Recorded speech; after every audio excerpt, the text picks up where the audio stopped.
여러분 안녕하세요. 수파파입니다. 정부에서 아주 강력한 부동산 정책을 연달아 펼치고 있어요. 대부분 주택에 대한 규제들인데 그러다 보니까 그 대안으로 오피스텔 투자가 떠오르고 있습니다. 언론에서 기사도 많이 나오고 있고 오피스텔 투자에 대해 얘기하는 영상들도 많이 보이는데 대부분 좋은 투자처라는 얘기나 마지막 대안 이런 얘기만 하고 있어요. 오늘 말씀드릴 내용은 오피스텔 투자가 나쁘다는 것이 아니라 다른 부분도 좀 생각해 보시면서 저울질을 잘 하실 수 있도록 오피스텔 투자를 권유하는 사람들이 얘기하지 않는 그런 얘기를 하나 드리려고 해요. 왜 좋은지에 대한 얘기는 요즘 많이 있으니까 참고하시면 될 테고 제 얘기도 한번 들어보신 다음에 득과 실을 비교해서 현명한 선택을 하시라는 뜻으로 오늘 영상을 찍습니다. 오피스텔도 시세 차익이나 안정적인 월세 수익을 기대할 수 있느냐? 투자해보신 분들이나 현업에서 중개업 하시는 분들은 잘 아시겠지만 이건 물건에 따라서 다릅니다. 오피스텔 역시도 비교적 안정적인 투자처이긴 한데 그건 도심에 있고 역 근처에 있으면서 대기업에서 만든 그런 브랜드 오피스텔에 해당되는 얘기예요. 한적한 곳에 있으면서 대중교통도 좋지 않고 지역의 소규모 건설사가 만든 오피스텔은 좀 복불복 개념도 있어요. 자, 그런데 오늘은 이런 투자 수익이나 물건을 고르는 방법에 대한 얘기를 하려는 게 아니라 오피스텔의 실질적인 임대 운영 방법에 대한 얘기를 하려는 겁니다. 제가 예전에 오피스텔 양도세 폭탄주의보라는 영상과 전입신고 금지특약의 위험성이라는 두 개의 영상을 연달아서 올린 적이 있어요. 작년에 채널을 처음 만들고 초창기에 올린 영상이다 보니까 너무 아래에 있어서 잘 보이지도 않고 또 요즘에 오피스텔에 대한 묻지마 투자가 생길 조짐도 있어서 그때 얘기했던 것을 다시 좀 정리해 드릴 건데 핵심은 누구에게 어떻게 임대를 놓을 것이냐, 오피스텔 투자를 고려하실 때는 이게 가장 중요한 문제입니다. 수익률도 중요하지만 이게 우선적으로 고려돼야 하는데 이 부분에 대해서 정확한 정보 없이 다들 수익률만 얘기해요. 무슨 얘기인지 지금부터 설명드릴게요. 우리가 오피스텔이라고 부르는 그 건물의 내부를 보면 법률상 아파트로 분류된 호실과 업무시설로 분류된 호실들이 혼재돼 있어요. 모든 호실이 다 업무시설인 건물도 있지만 많은 오피스텔 건물들은 아파트인 호실과 업무시설인 호실들이 나눠져 있는데 두 개가 보통 똑같이 생겼습니다. 둘 다 내부 화장실에 샤워부스도 있고 빌트인 냉장고에 에어컨, 신발장에 간이 주방과 붙박이장까지 있어요. 법률상 두 개의 용도는 전혀 다르게 되어 있지만 실제로는 둘 다 원룸형 아파트처럼 생겼다는 얘기예요. 이 중에서 아파트인 부분을 분양받으시는 분들은 문제가 안 돼요. 처음부터 주택에 해당하니까. 그런데 업무시설로 분류된 호실을 분양받는 분들이 큰 착각을 하나 합니다. 오피스텔 분양하는 사람들은 항상 두 가지 얘기를 해요. 업무용이라서 1가구 2주택에 걸리지 않는다. 주변 임차 수요가 풍부하다. 이 두 가지 얘기가 단골 멘트인데 이건 완전히 틀린 얘기입니다. 왜 틀렸냐면 업무용이라서 1가구 2주택에 걸리지 않는다. 즉 주택으로 보지 않는다는 얘기는 이 오피스텔을 분양받고 일반 임대사업자를 내서 분양받은 이 호실을 업무용으로만 임대했을 때 가능한 얘기예요.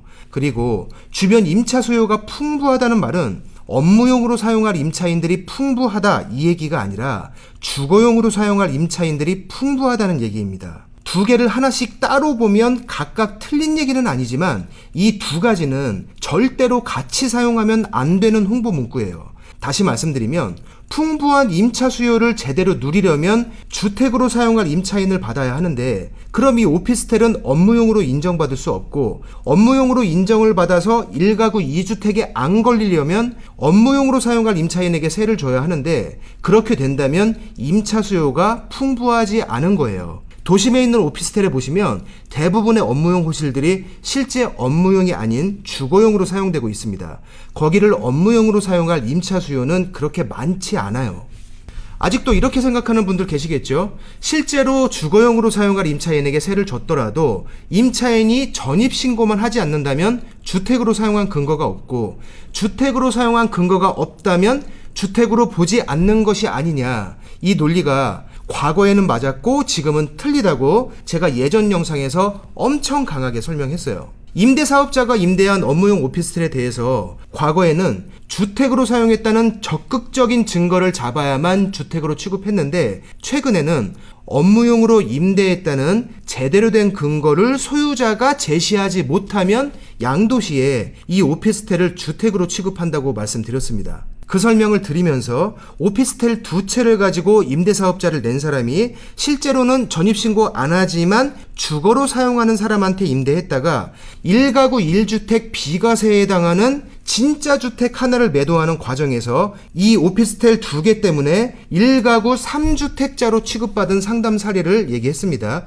그리고 이런 일이 최근에 계속 발생하고 있다는 얘기도 드렸어요. 임대사업자 소유의 업무용 오피스텔을 주택으로 취급하느냐 아니냐, 여기에 대한 국세청의 업무 처리 방식이 지금은 많이 달라졌습니다. 10년 전하고는 많이 달라요. 다시 말씀드리지만 아직까지는 일선 세무서나 담당 세무공무원의 성향에 따라서 좀 복불복 느낌도 없지 않아 있지만, 지금은 업무용으로 임대했다는 근거를 제시하지 못한다면 주거용으로 취급하는 사례들이 점점 늘어나고 있고요. 점점 이렇게 바뀌어가고 있습니다. 업무용으로 인정을 받으려면 우선 임대사업자를 내셔야 하고요. 업무용으로 사용할 사람에게 세를 준 다음에 그 임차인이 그곳에 사업자를 내야 하고 매월 부가세를 받아서 국세청에 납부하면서 임차인에게 세금 계산서를 발급해야 합니다. 주거로 사용하는 임차인에게 세를 준 다음에 임대신고 안 하고 부가세 안 받았으니까 납부도 안 하고 신고도 안 했으니까 세금 계산서도 발행 안 하면서 임차인이 전입신고 안 했으니 이건 주택이 아니다, 이렇게 주장하는 것은 이제 안 통해요.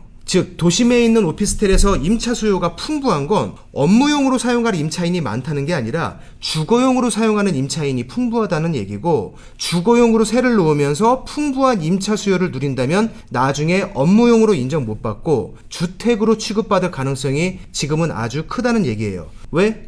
임대사업자의 업무용 오피스텔에 대해서 주택인지 아닌지를 판단하는 국세청의 업무 처리 기준이 10년 전과 지금은 달라졌기 때문에 오피스텔에 투자하시는 분들 이 부분을 분명히 감안하셔야 합니다. 오피스텔 임대차 계약 시에 전입신고를 금지하는 그 특약에 대해서도 제가 얘기한 적이 있는데 다시 정리해 드릴게요. 임차인의 전입신고를 금지하고 이를 위반 시 임차인은 임대인의 세금 등 모든 손해를 배상한다. 계약 시에 적어놓는 이 특약이 임대인을 위한 것처럼 보이는데 이 문구 때문에 재판에서 임대인이 패소했다는 얘기 했었죠. 일단 전입신고 금지 못합니다. 금지하지 못하게 돼 있어요. 그럼 임차인이 약속을 어기고 전입신고를 해서 임대인에게 손해를 끼쳤을 때 정말로 배상 책임을 주장할 수 있느냐. 똑같은 상황에서 임대인이 임차인을 상대로 손해배상을 청구했는데 졌다고 했죠. 왜? 이 문구 때문에. 법원에서는 이렇게 판결했어요. 요약해드리면 저러한 문구가 있는 것을 봤을 때 임차인이 전입신고할 것을 미리 알고 임대인이 그에 대한 대비를 한 것으로 보이는 점, 이게 이 문구를 바라보는 법원과 판례의 시각입니다. 임대인 당신, 임차인이 주거로 사용하는 거 미리 알고 있었잖아. 세무당국과의 약속을 어긴 것은 애초에 임대인이니까 몰랐다고 발뺌하지 말고 손해는 스스로 감수해. 법원에서 이렇게 판결한 얘기를 하면서 판결 내용까지 알려드렸습니다. 오피스텔은 잘 고르면 매력적인 투자처가 될 수도 있고요. 지금 상황에서는 하나의 투자 대안이 될 수도 있습니다. 하지만 너무 수익률이나 현재 분위기에만 휩쓸리지 마시고 좋은 점과 주의할 점을 다 확인하신 후에 투자를 결정하시는 게 좋을 것 같아요. 제 영상을 한참 아래로 내려가다 보면 오피스텔 양도세 폭탄주의보, 전입신고 금지 특약의 위험성, 이 두 개의 영상이 연달아 보이실 거예요. 오피스텔 투자를 고심하고 계신 분들은 좋은 얘기는 다른 곳에서 많이 하니까 그것도 참고하시고 이 두 개 영상도 참고해서 좀 더 다방면으로 판단하시기를 바라고요. 좀 더 현명하고 정확한 결정을 내리시는데 참고하시기 바랍니다. 오늘 영상은 여기서 마치겠습니다. 고맙습니다.